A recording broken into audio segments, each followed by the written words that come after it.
In this video, I will describe ROC charts. ROC charts stand for Receiver Operating Characteristic Charts.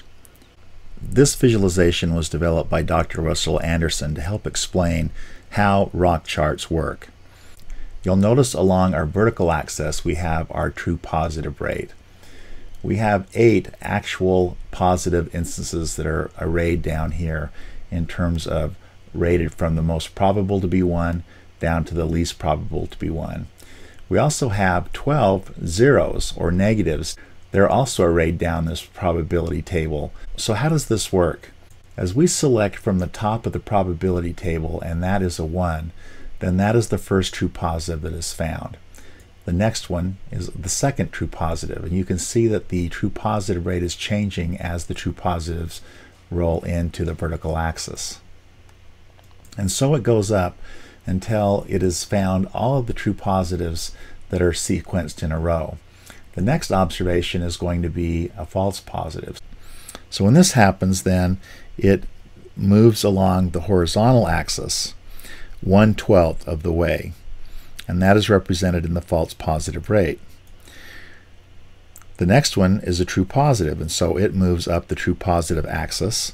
The next one is a false positive, and so it moves along the false positive axis. There's another false positive, and then another true positive, another false positive, and then a true positive. At this point, we have found all the true positives that can be found. You'll notice that the true positive rate is 8/8 or 1. So we've found all of the true positives.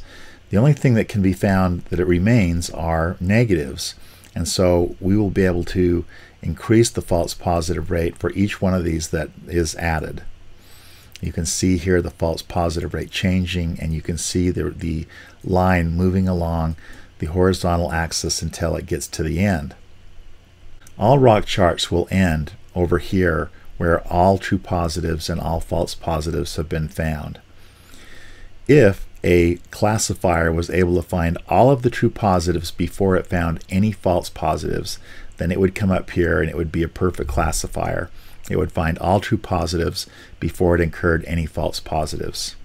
Now let's look at the example where we have now 2 instances that have the same probability of being a 1. This is actually a false positive, and this is a true positive. And the sort here could have been just as easily had the 1 in front of the 0. So this is an arbitrary sort. So how does the ROC chart deal with this? Well, first it's going to deal with all of the true positives that are in a row. So we'll move to that point quickly. So here we found all of the true positives in a row. Now, if the 0 is first, then what will happen is it would move to over here, and then it would go up for the true positive. If the number 1 or the positive was there, the true positive would go up here and go over there. And so either way, it's going to end up 1 horizontal space over and 1 vertical space up. And so what a ROC chart does in this case is it brings them both together and creates a diagonal. And so that's what happens when you have 2 instances of the same probability where 1 is a positive and 1 is a negative. And then the ROC chart will continue to build itself out. When the ROC chart is completed, you have the area under the curve.